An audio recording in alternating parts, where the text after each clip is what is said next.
अच्छा जी, अस्सलाम वालेकुम एंड गुड मॉर्निंग। देखिए, we are discussing a question in which we are discussing about statement of account. A statement of account is a statement which shows the summary of a particular customer. Customer और supplier, क्या फर्क होता है Maryam customer और supplier में? Supplier वो होता है जो हमको प्रोडक्ट जो है वो उससे हम लेते हैं, वी बाय, एंड कस्टमर वो होता है जिसको हम सेल करते हैं। जी मिसबा, आपने स्टेटमेंट अकाउंट खोल लिया अपना? आपके फोन पे खुला हुआ है जी? बताइए, स्टेटमेंट अकाउंट ये कौन सी करेंसी में बना हुआ है? डॉलर में या रुपीस में? डॉलर में। स्टेटमेंट अकाउंट इसे कहते हैं CU, currency unit. We are discussing this question in which we are discussing statement of account कैसे बनता है। तो स्टेटमेंट अकाउंट फायदा, अगला कॉलम क्या है स्टेटमेंट अकाउंट में बताइए जी, fast. Reference, debit, credit. Okay, सारे कॉलम बोलते हैं, वेरी गुड। एक एक करके दोबारा बोले। पहला कॉलम कौन सा है? डेट। याद रखिए, date is very important. We are suppose to record the fee, we are suppose to record data on the basis of date. Bilal समझ आ रही है? हमें जो है डेट वाइज रिकॉर्डिंग करनी है। कैसे रिकॉर्ड करनी है? डे वाइज नहीं, डेट वाइज। तो हमारे पास मुख्तलिफ डेट्स आ रही हैं, उन डेट्स पे हम रिकॉर्ड कर रहे हैं। तो आपने क्या करना है, साथ साथ अपने क्विज वाले पेज पर जहां पर ये क्वेश्चन सॉल्व हो रहा है, वहां पर you need to create a chart statement account, ताकि आपको पता चले कि स्टेटमेंट अकाउंट ऐसे बनता है। हम जब याद रखते हैं मिसबा, जब हम प्रैक्टिस करते हैं हमें याद हो जाता है। तो पहला कॉलम कौन सा है जी? Date. Second column reference. Reference का दूसरा नाम पर्टिकुलर, तीसरा नाम डिटेल, चौथा नाम इंफॉर्मेशन। बेहतर है कि आप वही जुमला बोलें जो जुमला क्वेश्चन में दिया होता है। जापान जाए तो जापानीज बोले, ठीक है ना? तो क्या कहते हैं? Do as Roman do. तो कहने का मतलब क्या हुआ कि the second column is reference, third column जी डेबिट। फायदा डेबिट का क्या मतलब होता है? अगर मैं आपको माल उधार पर बेचूं, I am selling goods to you on credit. On credit का मतलब यहां पर है ऑन अकाउंट।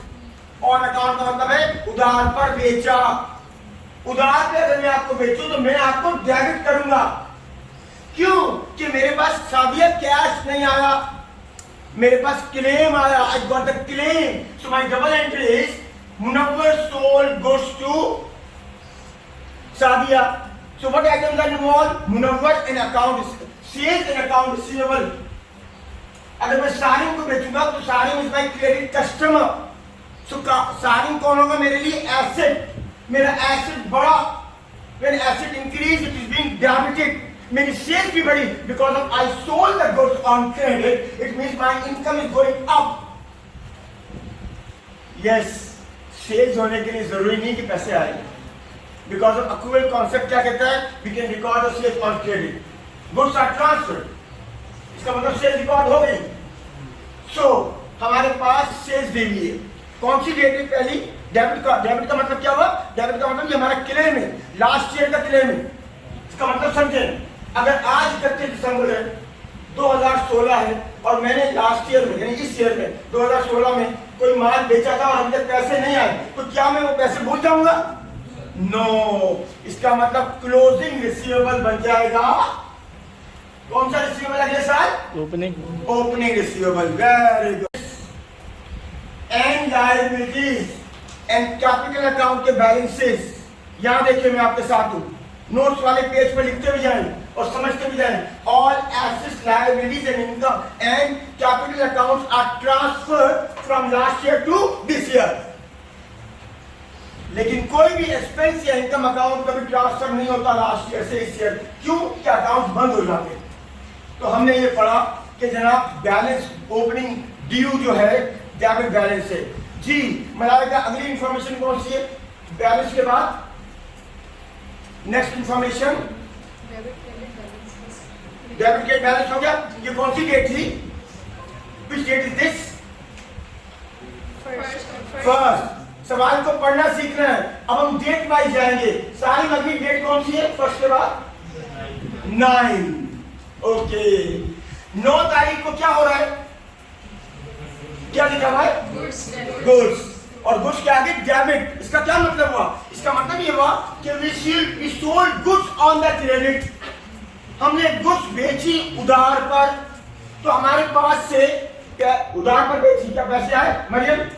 नहीं, पैसे नहीं आए। हमारे पास क्या आया? क्लेम। उस क्लेम को नोट्स वाले पेज पे जाते हैं, उस क्लेम को कहते हैं अकाउंट रिसीवेबल। अकाउंट रिसीवेबल एक एसेट होता है। मैंने आपको बेचा, मैं आपसे पैसे मांगूंगा, अकाउंट रिसीवेबल एसेट। और ये क्यों? मैं आपको डेबिट कर दूंगा क्योंकि पैसे तो आए नहीं, तो मैं आपको डेबिट करूंगा for account receivable due to sales. तो इसका मतलब सेकंड एंट्री है मनी, एंट्री का सेकंड पार्ट है sales. Account receivable debit and sales credit, ये तो डबल एंट्री बनी। तो अगर मैं आपसे पहले मांगता था पैसे 200 रुपए और मैंने 600 रुपए की सेल्स और की, तो मेरा क्लेम आप पर बढ़ा या कम हुआ? बोलो, बढ़ गया। Because of in the beginning I was asking 200, आपने लास्ट ईयर मैंने आपको बेचा था, you did not take the payment. Now I want that you should make the payment, more payment of 600। इसका मतलब 800 पेमेंट हो गई, रिसीवेबल बढ़ा। तो आप चेक करें कि ये टोटल जो लिखा हुआ है सेकंड बैलेंस 9 तारीख का, ये जमा हो रहा है और जमा होकर डेबिट कॉलम में नजर आ रहा है, नहीं नजर आ रहा? नजर आ रहा है। Very good. नेक्स्ट डेट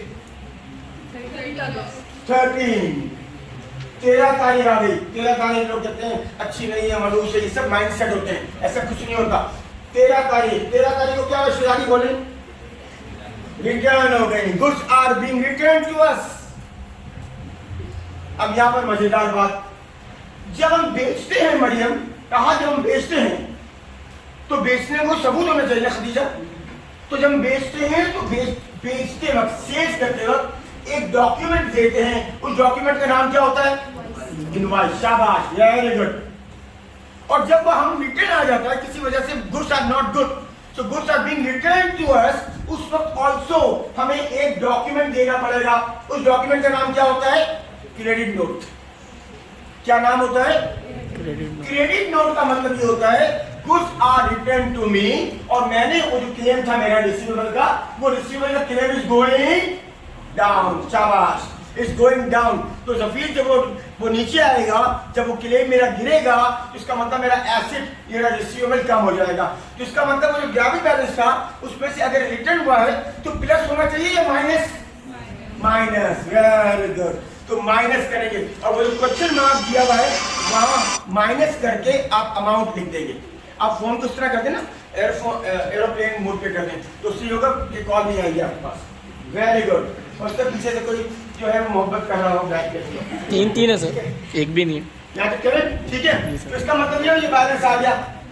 अब अगली डेट कौन सी बात? 13 के बाद 24, 24 को क्या हो रहा है? 24 तो पेमेंट आ रही है। Very good, we are receiving the cash into the bank. इसका मतलब ये हुआ कि जब हमारे पास पैसा बढ़ा तो बैंक डेबिट होगा या क्रेडिट होगा? बताएं। पैसा बढ़ा, फायदा मेरे पास, आई एम सेलिंग गुड्स और मेरे पास पैसे आ गए तो डेबिट होगा। पैसा बढ़ा तो डेबिट होगा और मेरा क्लेम जो है वो कम हो जाएगा। Very good. My claim is going down, so when claim will go down, it means my cash will go up. मेरा पैसा बढ़ा, मेरा क्लेम कम हुआ।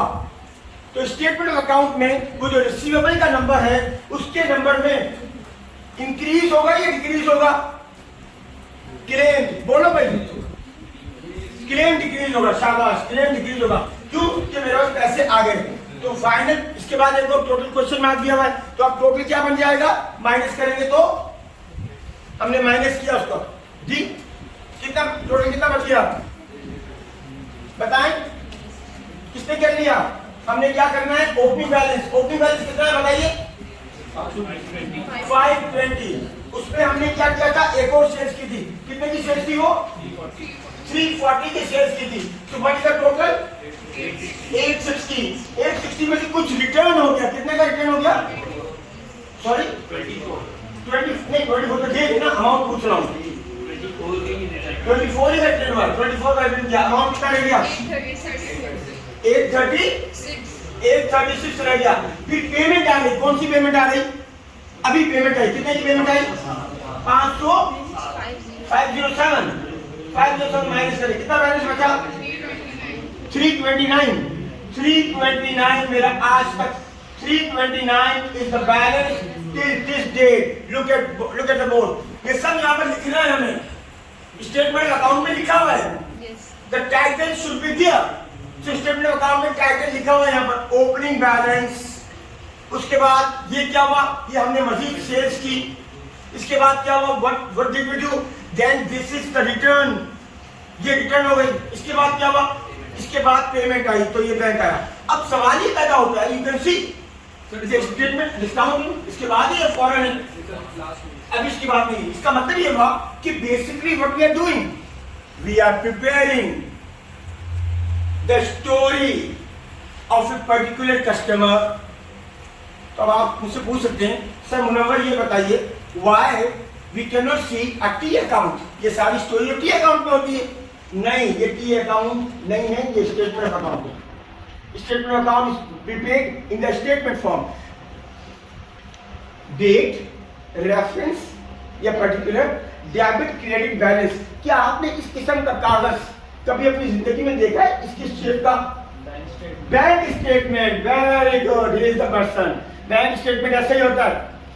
डेट होता है particular and then the debit column and then the credit column. ये सारे column जब आएंगे तो इसका मतलब क्या हुआ? ये बैंक स्टेटमेंट बनेगा. Try to be in the class in time. This is not the time that you are coming now. You should be punctual. Punctual का मतलब होता है you must be in the class in time and regular. So whatever we left, कैसे आप cover करेंगे? Okay, हम आगे जाते हैं. तो इसका मतलब ये हुआ कि यहाँ तक बैलेंस हो गया. नेक्स्ट क्या है? नेक्स्ट पढ़े फायदा. नेक्स्ट ट्रांजेक्शन कौन सी है? Discounts. We have two types of discounts. Number one is the trade discount and number two is the settlement or cash discount. Remember, trade discount is never ever recorded in double entry system of accounting. Trade discount को हम double entry में record नहीं करते. Trade discount is always recorded in the invoice. Trade discount का मतलब होता है bulk discount. बड़ी लेवल पे डिस्काउंट दिया. तो ट्रेड डिस्काउंट के अलावा सेकंड डिस्काउंट है that's called settlement discount, यानी कैश डिस्काउंट. कैश डिस्काउंट कब देते हैं? On early payment. मैंने जल्दी आपको पेमेंट की, यू नीड टू पे द डिस्काउंट टू मी. तो आपने जब डिस्काउंट मेरे लिए अलाउ किया, इसका मतलब ये हुआ कि जब मैं सेल करूंगा 100 रुपए की और आपने मुझे 95 रुपीज दे दिए तो मुझे 5 रुपए नहीं मिले. For me that is discount allowed. The another name discount expense. आपका फायदा हुआ. फॉर यू डिस्काउंट रिसीव्ड और डिस्काउंट इनकम. अब करेंगे क्या? स्टेटमेंट ऑफ अकाउंट में अगर मैं आपसे 100 रुपए मांगता था और आपने 95 दे दिए और 5 रुपए आपने कहा सर मुनव्वर मैं नहीं दे रहा, और मैंने कहा ठीक है fine, I am good with it. तो इसका मतलब ये हुआ कि 5 रुपए से मैं आपके क्लेम को कम कर दूंगा. तो डिस्काउंट की अमाउंट कितनी है बताइए? 13. सो 13 को मजीद हम माइनस कर देंगे यहाँ से, तो हमारे पास क्या आंसर आ जाएगा?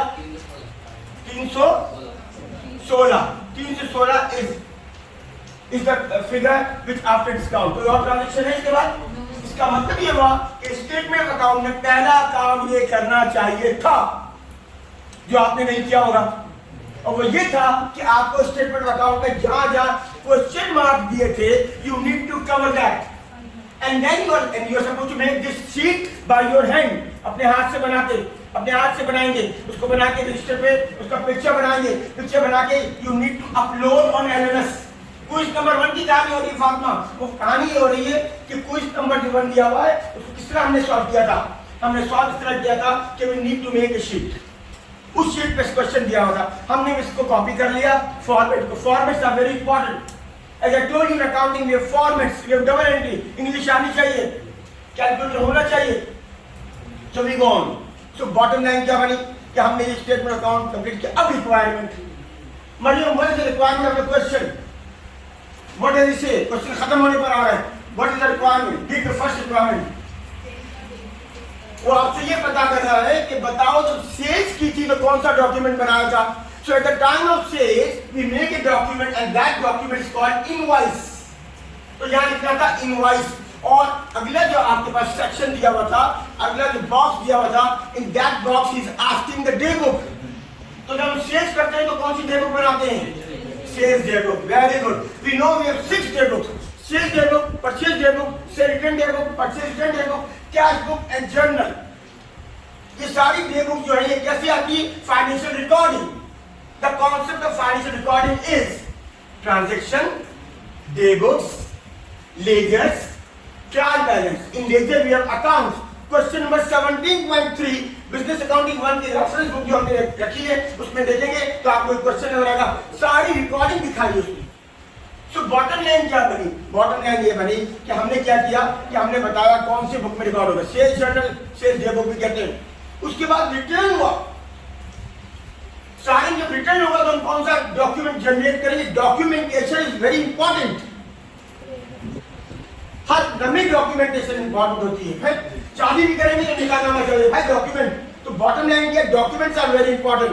तो बॉटम लाइन क्या बनी? बॉटम लाइन ये बनी कि at the time of return of goods we need to issue a credit note. और कौन सी डे बुक होगी? उस डे बुक का नाम होगा सेल्स रिटर्न डे बुक. उसका दूसरा नाम रिटर्न इनवॉइस. आपके चेहरों पे बाद हमारे दोस्त क्या बैठे हैं उनके चेहरों पे बड़ा बड़ा लिखा हुआ है क्या हो रहा है, क्योंकि आपने कभी किताब को खोल कर नहीं देखा तो यही होगा. You need to read the book साथ साथ. तो अब ये सेकंड रिक्वायरमेंट हो गई और हमने सेल रिटर्न डे बुक बना दी. इसके बाद नेक्स्ट रिक्वायरमेंट क्या है इस सवाल की? Book of prime entry. Book of prime entry हो गया. अगले बॉक्स में ये बता दिया. अगली रिक्वायरमेंट क्या? कोई रिक्वायरमेंट है अगली बार बताइए, पढ़िए. ये रिक्वायरमेंट है, दिखा दीजिए एक नजर. गुड. इसका मतलब ये हुआ कि आप लोग you can earn 1 mark. 1 mark important तो है लेकिन नॉलेज इससे ज्यादा इंपॉर्टेंट है. तो आपको करना क्या चाहिए? आपको करना ये चाहिए कि आप बुक इसको सॉल्व करेंगे, अपलोड करेंगे LMS पे. जो आपने सॉल्व कर लिया तो उसका मतलब ये हुआ कि आपने कमेंट सेक्शन में जाना है. ये जो है college of KIET.coms-com KIET-coms official इस नाम से YouTube पे आपको चैनल और मिल जाएगा. मुनव्वर हमीद के साथ आपको ये मिलेगा. तो ये वीडियो दोनों जगह अपलोड होगी. आपने कमेंट सेक्शन में जाके कॉलेज वाली साइट पर कमेंट सेक्शन में जाके सबसे पहले तो आज इसको सब्सक्राइब करेंगे उस आपके चैनल को. और सब्सक्राइब करने के बाद आपने डेफिनेटली उसको जो इस पर कमेंट करने. ये हो गया तब 1 मार्क आपने कर लिया. ठीक है. Thank you very much. Pakistan जिंदाबाद.